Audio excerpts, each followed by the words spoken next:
Welcome back. Japan's former Prime Minister Shinzo Abe's tragic assassination shocked the world in a stunning tragedy. He was murdered by a lone gunman on Friday during an election campaign.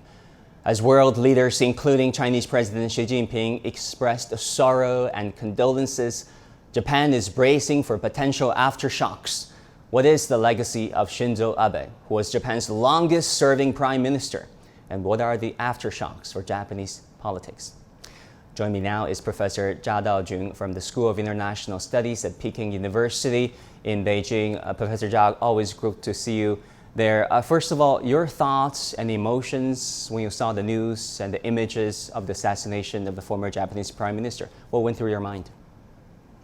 Well, certainly this is a needless and a tragic loss of a human being and of a statesman for not just for Japan, and Japan being an important country of the global community. Mr. Abe served for his government, and he was also a very active participant in global governance. So a lot more can be said at these sort of situations, but then what we can do is to offer condolences to the family and to the Japanese society. Then we move on. I mean, there are so many puzzling pieces to this assassination. I mean, there were 22 security personnel at Shinzo Abe's rally, yet they couldn't, number one, clear the site before this incident happened, and number two, they couldn't spot the gunman whatsoever, and number three, they couldn't stop him.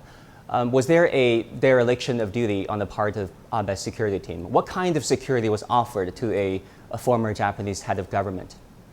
This is I thought this is a strange topic to ask a professor of international studies to comment on, but what we can say is that... But it is a question on the mind of many. I mean, how could this happen, considering there are only 8-9 gun violence happening in Japan, and this happened to a Japanese prime minister? You have to remember that, number one, Japan is an extremely peaceful society. By law, private gun ownership is not permitted, and then the use of guns as a means of settling disputes even among individuals is rather limited and very, very sporadic. And I do believe you're questioning about the security guards. They train themselves according to the social economic environment they are in. Well, it's tragic the way it ended. I'm sure the security guards system of Japan will learn from this, but I wouldn't think it would be very fair to sort of take issue with how they performed.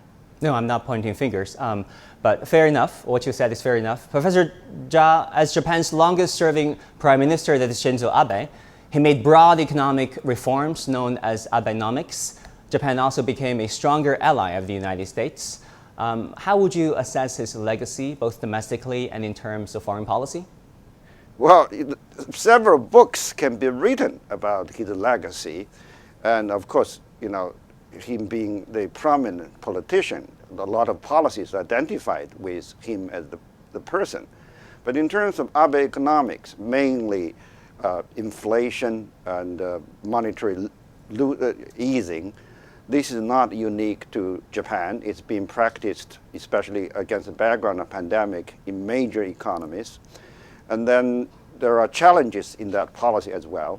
But as for alliance with the United States, it takes two to dance. It's not just Japan, it's also the United States. But then Abe's main contribution is to instill in the minds of American security elites this idea of an Indo-Pacific. It used to be called the Arc of Democracy and Freedom.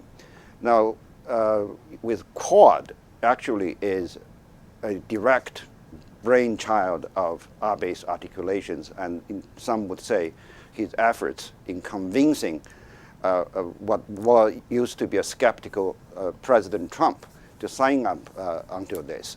So we'll wait and see how all these things play out. Right. We know that Abe had considerable influence on the current Fumio Kishida administration of Japan.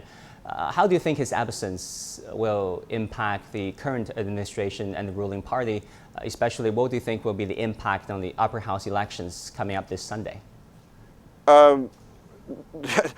Again, this is almost a book-length subject.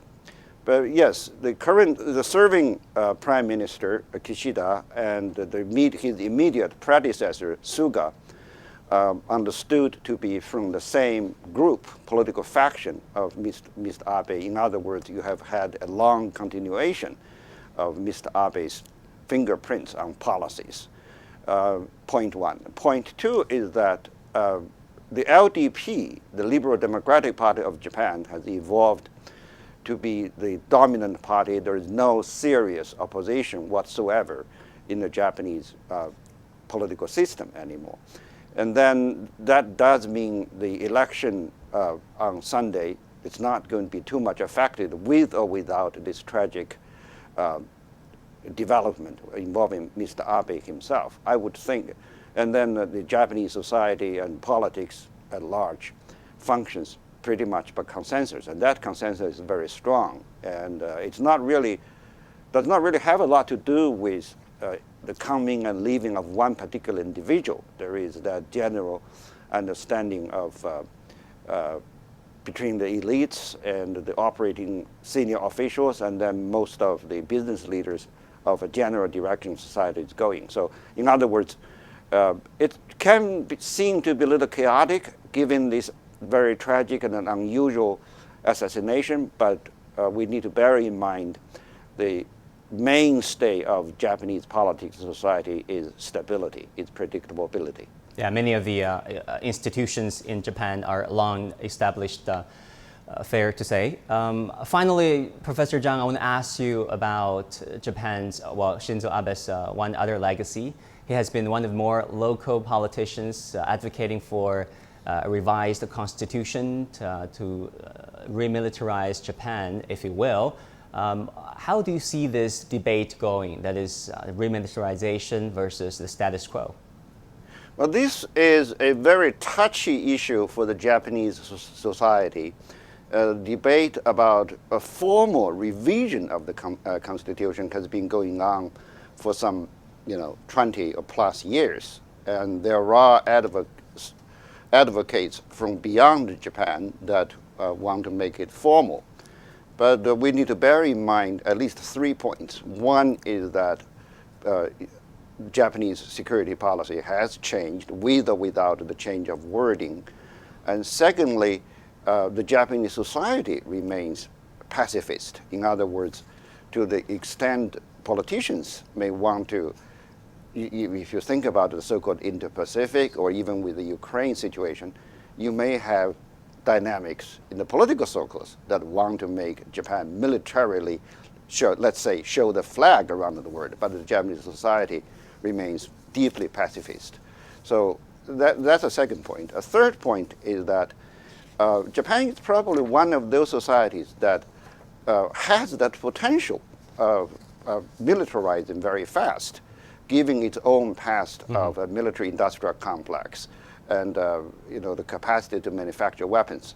So we will need to be very careful with this. Rather than just looking whether or not the Constitution is revised, we'll have to see the actual actions. Professor Zha Daojiong from Peking University, thanks so much for these perspectives. You're welcome.